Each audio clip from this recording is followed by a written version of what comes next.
आप सुन रहे हैं कार्यक्रम हेल्थ टॉक। आज हमारे साथ स्टूडियो में है डॉक्टर संजय और आज हमारे साथ चर्चा करेंगे वीट एलर्जी जैसी प्रॉब्लम पर तथा बताएंगे उसके बारे में और उसके उपचार के बारे में। So welcome to our studio doctor Sanjay. धन्यवाद। आज हम बात करेंगे वीट एलर्जी की। तो सबसे पहले हम आपसे जानना चाहेंगे कि वीट एलर्जी क्या है।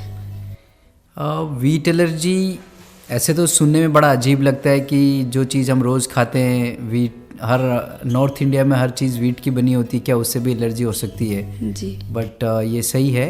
वीट एलर्जी में मायने होता है कि अगर कोई पेशेंट या पर्सन वीट खाता उसके बाद में वो वीट डाइजेस्ट नहीं कर पाता है, बिकॉज एक प्रोटीन होता है वीट के अंदर, उसको हम ग्लूटेन बोलते हैं साइंटिफिक लैंग्वेज में। तो वो प्रोटीन के अगेंस्ट बॉडी को एलर्जी हो जाती है। तो ये जैसे ही बॉडी में जाता है तो उससे एलर्जी हो जाती है और उसकी वजह से बहुत सारी प्रॉब्लम्स हो जाते हैं, बहुत तरह के सिम्टम्स हो जाते हैं। जी डॉक्टर, ये तो बात हुई वीट एलर्जी की।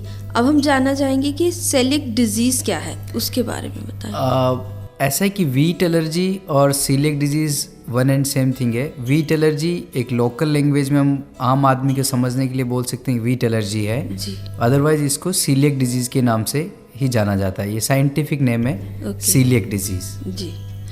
Then what are the symptoms of celiac disease, उसके बारे में क्या कहेंगे आप? सिम्टम्स ऑफ सीलिएक डिजीज़ ऐसा है कि सिम्टम्स सीलिएक डिजीज़ के बहुत सारे हो सकते हैं। जो जनरली कॉमन सिम्टम्स होते हैं वो ये होते हैं कि अपच रहना या खाने का ठीक से डाइजेस्ट नहीं होना है। जी। दूसरा एक इम्पोर्टेंट सिम्टम्स होता है डायरिया होता है कि बार बार टॉयलेट के लिए जाना होता है। तीसरा इम्पोर्टेंट सिम्टम्स होता है कि पेट में एक पेन सा रहना, मतलब अनइजीनेस रहना। ये सबसे कॉमन सिम्टम्स है। बट जो सिम्टम है वो एज के अनुसार भी वेरी करते हैं। जैसे हमारे पास काफ़ी बच्चे जिनको बच्चों को सीलिएक डिजीज़ है वो मेनली हमारे पास आते हैं उनकी ग्रोथ नहीं हो रही है करके। तो बच्चों में ये सिम्टम्स तो होते ही हैं, बट ये अदरवाइज़ भी कॉमन सिम्टम है। कभी डायरिया हो गया, कभी पेट ख़राब है, ये कॉमन सा सिम्टम है। बट इन सिम्टम्स के साथ जैसे बच्चे का ग्रोथ नहीं हो रहा है तो इसमें सीलिएक डिजीज़ होने की बहुत संभावना है। तो बच्चे प्रेजेंट करते हैं कि लंबाई नहीं बढ़ रहा करके, वज़न नहीं बढ़ रहा है। और दूसरा कॉमन सिम्टम्स होता है हीमोग्लोबिन का लो रहना या एनीमिया रहना है। तो एनीमिया का जो मैनिफेस्टेशंस होता है कि उनको वीकनेस रहेगी पेशेंट को हर टाइम पे, कोई भी काम करना मुश्किल होएगा, जल्दी थक जाएंगे, कहीं खेल नहीं सकेंगे, दौड़ भाग नहीं सकेंगे। उस तरह के जो प्रॉब्लम होता है वो एनीमिया की वजह से हो सकता है। तो उनको एनीमिया कॉमन होता है। फिर जैसे एज बढ़ता है तो सीलिएक डिजीज़ एक तरह से कि जैसे कि मैंने बताया एलर्जी है, तो एक चीज़ की एलर्जी होती है, दूसरी चीज़ों की भी एलर्जी साथ में हो जाती है। तो उसकी वजह से और बहुत सारी बीमारियाँ इसमें साथ में लग जाती है। जैसे थायराइड का बीमारी हो जाता है कभी इन पेशेंट्स को, कभी उनको टाइप 1 डायबिटीज़ भी हो जाता है इन पेशेंट्स को। सीलिएक डिजीज़ पेशेंट को ज़्यादा कॉमन होता है आम आदमी के कंपैरिजन में। फिर जैसे ग्रोथ बढ़ता है तो उसके बाद में जैसे एज होता है तो उसके बाद में बोन्स वीक हो जाती है इसमें। तो काफ़ी बार पेशेंट हमारे पास ऑस्टियोपोरोसिस, वीक बोन्स लेकर के, फ्रैक्चर लेकर के भी आ सकते हैं। तो ये तो काफ़ी मेजर कॉमन सिम्टम्स है। बट अगर हम सही मायने में इसके सारे सिम्टम्स अगर मैं आपको यहाँ पे गिनाना लगूँगा तो शायद सारी मेडिकल साइंस आ जाएगी कि किसी भी सिस्टम को ये अफेक्ट कर सकती है। तो ये कॉमन सिम्टम्स पेट से रिलेटेड होते हैं, ग्रोथ से रिलेटेड होते हैं, वज़न नहीं बढ़ना होता है और बोन्स वीक हो जाती है। ये कॉमन सिम्टम्स हैं।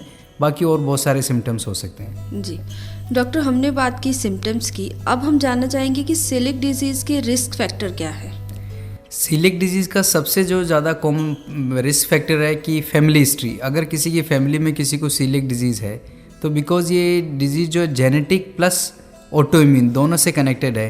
तो अगर किसी को फैमिली हिस्ट्री है सीलिएक डिजीज़ की कि उसके भाई को, बहन को, फादर को, मदर को अगर किसी को सीलिएक डिजीज़ तो उनको सीलिएक डिजीज़ होने का काफ़ी ज़्यादा संभावना है। दूसरा उन लोगों को रिस्क होता है जो जनरली जैसे कि हमारी लैंग्वेज में या बचपन में कि वीनिंग वर्ड यूज़ करते हैं कि 6 महीने के बाद में ही बच्चे को कुछ चीज़ देना चाहिए बेबी को, सॉलिड फूड। बिल्कुल। तो अगर किसी को टाइम के पहले सॉलिड फूड दिया जाता है जिसमें वीट दिया जाता है तो उसकी वजह से उन लोगों को एलर्जी होने का संभावना ज़्यादा हो जाता है। और जैसे कि मैंने आपको पहले बताया कि सीलिएक डिजीज़ वालों को टाइप 1 डायबिटीज़ ज़्यादा कॉमन हो जाती है, ठीक इसी तरह से टाइप 1 डायबिटीज़ वालों को भी सीलिएक डिजीज़ ज़्यादा कॉमन होती है। और जैसे थायराइड का डिसऑर्डर्स होता है उन लोगों को भी सीलिक डिजीज़ ज़्यादा कॉमन होती है। तो ये कॉमन डिजीज़ के साथ में हो सकता है। बाकी वीट का एक्सपोज़र जो टाइम से पहले हो जाता है वो भी बहुत ज़्यादा इम्पोर्टेंट फैक्टर है। और जैसे कि सीलिक डिजीज़ नॉर्थ इंडिया में काफ़ी कॉमन है, साउथ इंडिया में उतना कॉमन नहीं है। उसका कारण है कि वहाँ पे वीट स्टेपल डाइट नहीं है, मेनली यूज़ नहीं होता है, राइस ही यूज़ होते हैं। बिल्कुल। तो ये कॉमन रिस्क फैक्टर्स हैं। जी डॉक्टर, अब हम अगर बात करें स्क्रीन की तो उसके बारे में आप क्या कहेंगे?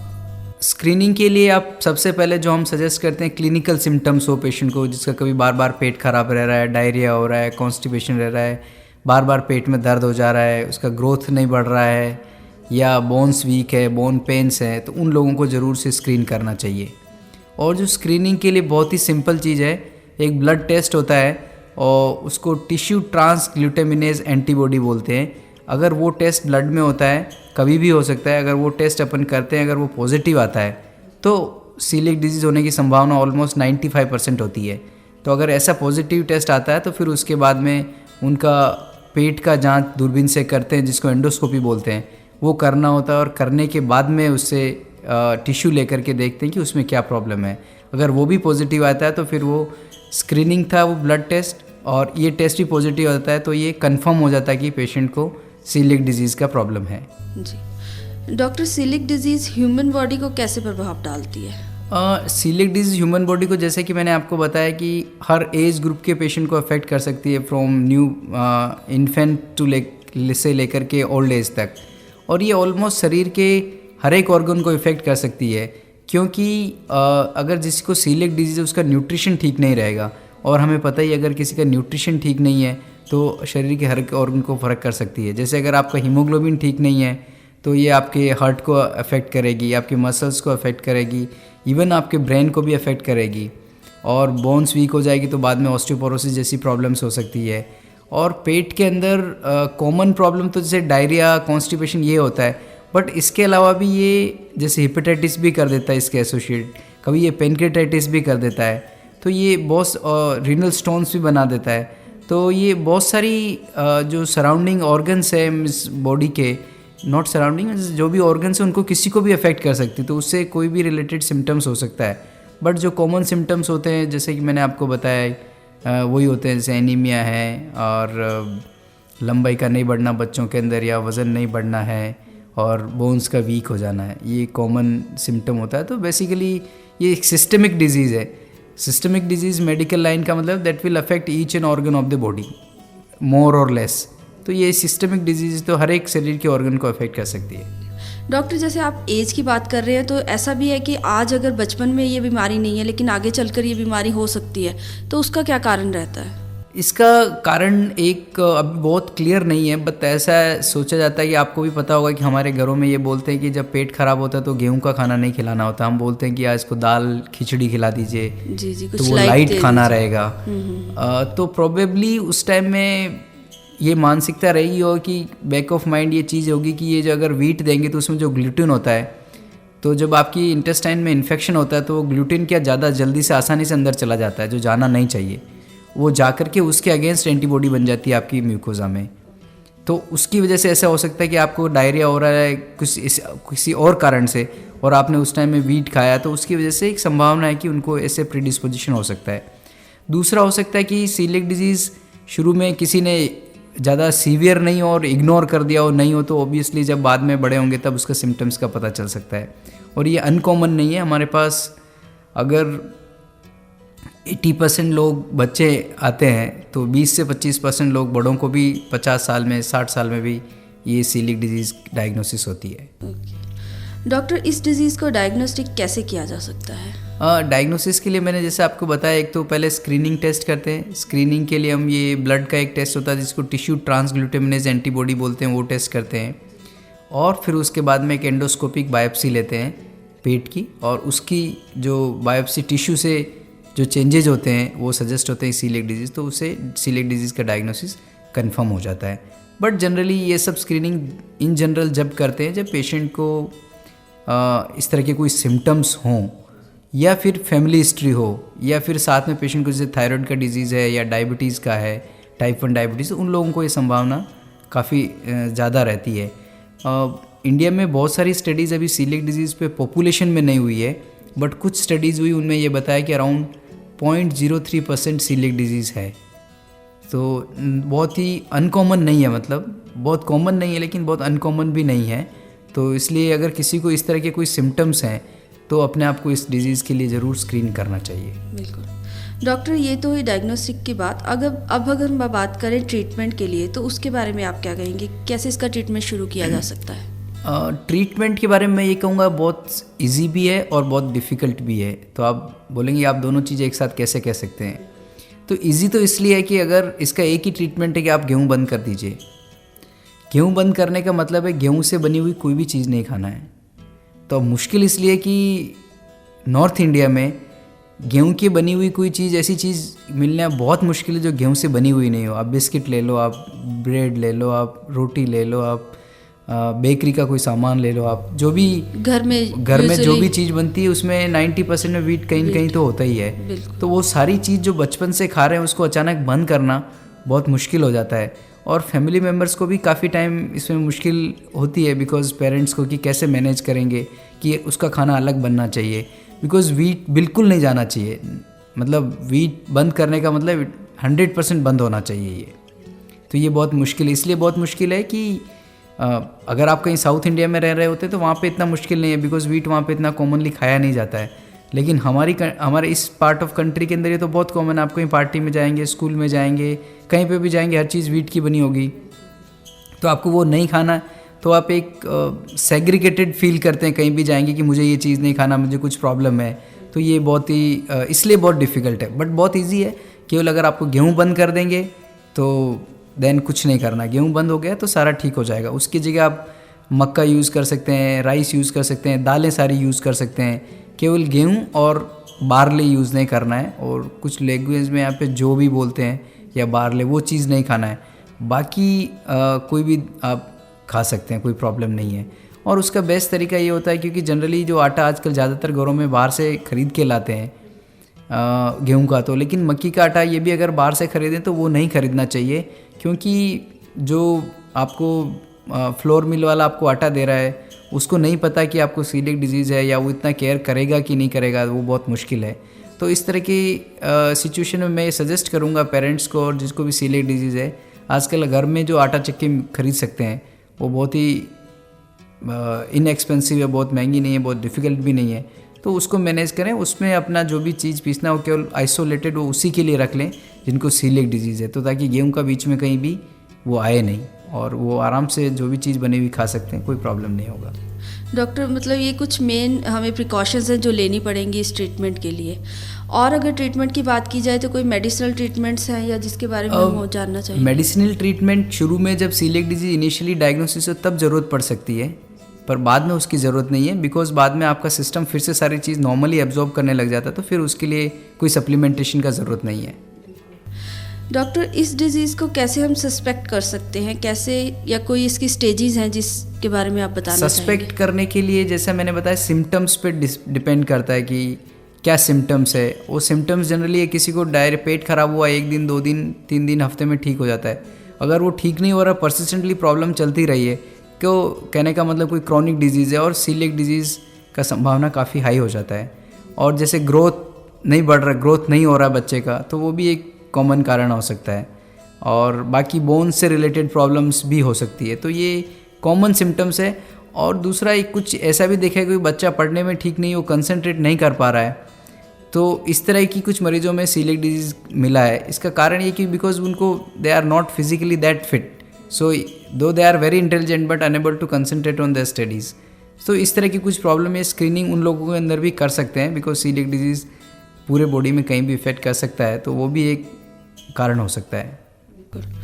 डॉक्टर, इसका ट्रीटमेंट कितना लंबा है या कितनी देर तक इस ट्रीटमेंट को हमें लेना पड़ता है? ट्रीटमेंट कहने का मतलब है कि अपन जब रोज़ उठ के ब्रश करते हैं लाइफ में, मतलब रोज़ every day, that is the kind of things, ठीक उसी तरह से आपको रोज़ सीलिएक डिजीज़ तो वीट अवॉइड करना पड़ेगा। तो मैं मतलब जो भी पेशेंट सीलिएक डिजीज़ के हैं उनको ये नहीं कहना चाह रहा हूँ कि इसके लिए होप नहीं है आपके लिए, लेकिन वीट तो बंद रखना पड़ेगा। बट अच्छी बात यह है कि अभी कुछ शॉप्स में, कुछ जगह पे ग्लूटेन फ्री वीट मिलने लगा है, या ग्लूटेन फ्री वीट फ्लोर भी मिलने लगा है, ग्लूटेन फ्री स्वीट्स मिलने लगी हैं, बिस्किट्स मिलने लगे हैं। बट अभी ये सारी चीज़ें बहुत ज़्यादा इस्तेमाल नहीं करना चाहिए कि वी रियली डोंट नो कि दे आर रियली करेक्ट है या नहीं है। तो बेस्ट तो अपना घर की चीज़ों पे भरोसा रखें, बट फिर भी कभी ऐसा बहुत ही इच्छा है तो आप ऐसा कुछ स्वीट्स कुछ चीज़ खरीद के लाके खा भी सकते हैं।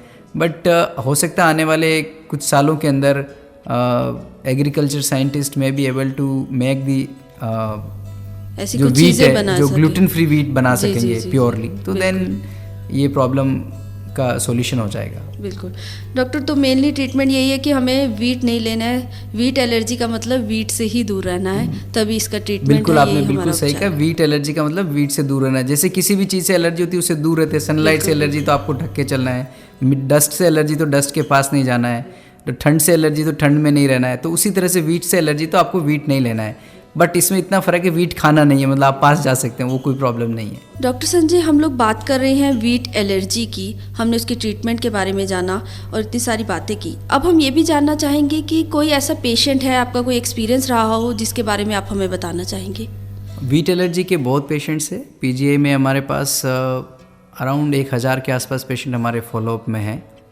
और हमारे फॉलोअप मतलब सारे इंस्टीट्यूट के फॉलोअप में, जिसमें बच्चों के अस्पताल वाले पेशेंट हैं, गैस्ट्रोएंटरोलॉजी वाले हैं, एंडोक्रिनोलॉजी वाले हैं। और एक पेशेंट जिसके बारे में मैं बताना चाहूँगा, वो मेडिकल फ्रेटर्निटी के लिए भी इम्पॉर्टेंट है, आम आदमी के लिए भी इम्पॉर्टेंट है। एक लेडी थी जो करीब 55-50 साल की रही होंगी। उनको 45 ईयर्स के आसपास उनका महीना बंद हो गया था। और वो महीना जैसे ही बंद हुआ, उनके कुछ दिनों के बाद में उनको बोन पेन्स होने लगे और वज़न भी कम होने लग गया और उनको फ्रैक्चर शुरू हो गए और वो बिस्तर पे आ गई विदिन 1 to 2 ईयर्स के। लेकिन उनको इंटरेस्टिंगली कोई पेट का कोई भी प्रॉब्लम नहीं था। उनको ना डायरिया था, ना कोई पेट ख़राब रहता था, ना कोई कब्ज़ रहता था। तो वो जब हमारे पास आई थी, उसके पहले वो 4-5 साल तक बाहर इलाज कराती रही अपने फ्रैक्चर्स के लिए। काफ़ी हड्डी के डॉक्टर्स जो ऑर्थोपेडिक सर्जन्स को दिखाया, कुछ उन्हें 1-2 सर्जरी भी करी उसकी बोन्स को जोड़ने के लिए, कुछ स्क्रू लगाए, कुछ इम्प्लांट्स लगाए, लेकिन फ्रैक्चर्स होते रहे। तो वो फिर पीजीआई आई। तो ये 2005 की बात है, जब हमें भी बहुत ज़्यादा एक्सपीरियंस नहीं था और हम भी नहीं सोचते कि सीलिएक डिजीज ऐसे भी पेशेंट को इतना क्रिपल बना सकती है। तो जब वो आई ओपीडी में तो हमने उसको एडमिट करा। एडमिट करने के बाद में जब टेस्ट करे तो देखा कि उसका हीमोग्लोबिन थोड़ा लोअर साइड में है। नॉर्मल हीमोग्लोबिन जो फीमेल्स में 12 लेते हैं, उनका करीब 9 के आसपास था। और कुछ दांत भी उनके ख़राब हो गए थे फ्रैक्चर से, वज़न कम हो गया, हड्डियाँ मुड़ गई थी। तो फिर अब जब ये रिमोट पॉसिबिलिटी था कि सीलिएक डिजीज़ भी हो सकता है करके, हमने उसका एक टेस्ट भेजा जो मैंने आपको बताया, स्क्रीनिंग टेस्ट बोलते हैं, टिश्यू ट्रांसग्लूटामिनेज एंटीबॉडी। और वो हमारे को हम सरप्राइज़ हो गए कि वो टेस्ट बहुत ज़्यादा बढ़ा हुआ था। तो हम लोग काफ़ी श्योर थे कि सीलिएक डिजीज़ होना चाहिए। तो फिर उस पेशेंट को हमने एंडोस्कोपी के लिए भेजा। और जो एंडोस्कोपी करे तो एंडोस्कोपी के दौरान भी पता चल जाता है कि प्रॉब्लम है, बट माइक्रोस्कोपिकली कंफर्म बाद में हो गया कि इनको सीलिएक डिजीज़ है। तो जब सीलिएक डिजीज़ कंफर्म हो गया तो हम लोग खुश हो गए कि भाई हमने एक पेशेंट का बीमारी पकड़ लिया। और फिर उसको हमने जब वार्ड में एडमिट थी, अस्पताल में एडमिट थी, तब उनको कुछ जो डेफिशिएंसी थी उनके इंजेक्शंस दिए और 7 दिन बाद उनको भेज दिया और उनको बोला कि अभी आप धूप में बैठिए और ये विटामिन डी और कैल्शियम साथ में लेते रहिए जो बोन्स वीक हैं उसके लिए, और 3 महीने बाद दिखाने आइए वापस, कोई प्रॉब्लम है तो बीच में आके दिखाइए। और वो पेशेंट 2005 से लेके 2008 के बीच में हमारे पास रेगुलर 3 से 6 महीने में आते रहे। और जो पहले पेशेंट हमारे पास आए उस हालत में उनका बेड पे थे, अपना कुछ भी काम खुद नहीं कर सकते थे, वो अभी अपना घर का सारा काम खुद अपने आप करती है, अपने आप अस्पताल आती है। और लास्ट 3 साल से वो बिल्कुल एब्सोल्युटली फाइन, जैसे कोई भी नॉर्मल आदमी उसे। और उनका वीट बंद है, उन्होंने केवल यही वीट ही बंद किया हुआ है और वो बिल्कुल ठीक है। तो ये वीट बंद करना एक तरह से उनके लिए रामबाण साबित हुआ कि बस कि पता चलना चाहिए कि बीमारी क्या है, पता चला और वीट बंद करते वो बिल्कुल ठीक हो गई। इसके अलावा कुछ इंटरेस्टिंग चीज़ें और भी है कि कुछ पेशेंट्स जो उनको प्रेगनेंसी कंसेप्शन में प्रॉब्लम आ रही थी, प्रेगनेंसी हो नहीं रही थी और साथ में उनका हीमोग्लोबिन भी कम था, तो वो सारी जगह घूम लिए, इधर उधर सारे टेस्ट करा ले, कुछ नहीं आया। तो जब सोचा कि कभी कभी कुछ रिपोर्ट्स हैं कि इसकी वजह से इनफर्टिलिटी भी हो सकता है, तो उस पेशेंट का टीटीजी किया। कुछ पेशेंट्स का तो बहुत ज़्यादा आ गया, वो अराउंड 100-150 के आसपास आ गया, नॉर्मल 5 होता है। और उनका जैसे वीट बंद किया, विद इन 6 मंथ्स उनका कंसेप्शन हो गया और हीमोग्लोबिन भी बढ़ गया। तो ये बेसिकली ये सीलिएक डिजीज़ के पेशेंट्स कहीं भी जा सकते हैं, गायनी में जा सकते हैं, ऑर्थोपेडिशियन के पास जा सकते हैं, एंडोक्रिनोलॉजिस्ट के पास थायराइड की डिजीज़ लेके आ सकते हैं, ऑफ कोर्स गैस्ट्रोएंटरोलॉजिस्ट के पास तो जा ही सकते हैं, पेट खराब रहता है, बच्चों के डॉक्टर के पास जा सकते हैं कि लंबाई नहीं बढ़ रहा करके, और न्यूरोलॉजी में भी जा सकते हैं। कभी कभी इनको एपिलेप्सी हो जाती है वीट एलर्जी की वजह से, तो अगर वीट बंद करें तो वो भी ठीक हो जाती है। तो कहने का मतलब जितने भी डिपार्टमेंट हैं वो लोग कहीं पे भी जा सकते हैं, तो कुछ भी सिम्टम्स हो सकते हैं। अगर कोई आपको ऑब्वियस कारण नहीं मिल रहा है तो ये जो वीट एलर्जी का टेस्ट है 200-300 रुपये का होता है, मार्केट में 500 का होगा, पीजीआई में तो 100 रुपये में होता है, तो वो करने में कोई बुराई नहीं है। उससे अगर बीमारी है तो पता चल सकती है।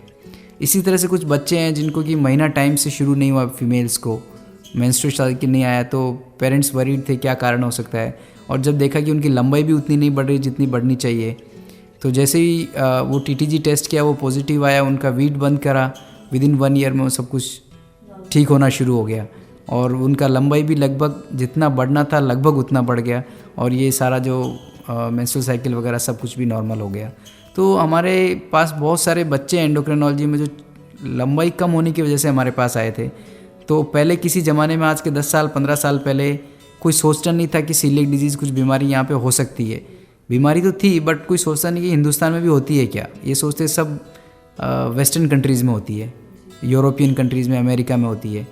पर जैसे जैसे हम लोगों की अवेयरनेस बढ़ी है और हमने जानना कोशिश करने लगे, तो हमें देख रहे हैं कि काफ़ी पेशेंट सीलिएक डिजीज़ के हमारे पास भी काफ़ी पेशेंट्स हैं। और सबसे खुशी की बात है कि अगर आप वीट बंद कर दे तो उनका रेस्पॉन्स बहुत ही अच्छा होता है, ड्रामेटिक रेस्पॉन्स होता है। तो ये बात है। डॉक्टर, आप हमारे स्टूडियो में, आपका बहुत बहुत धन्यवाद। धन्यवाद मैम, धन्यवाद। Thank you.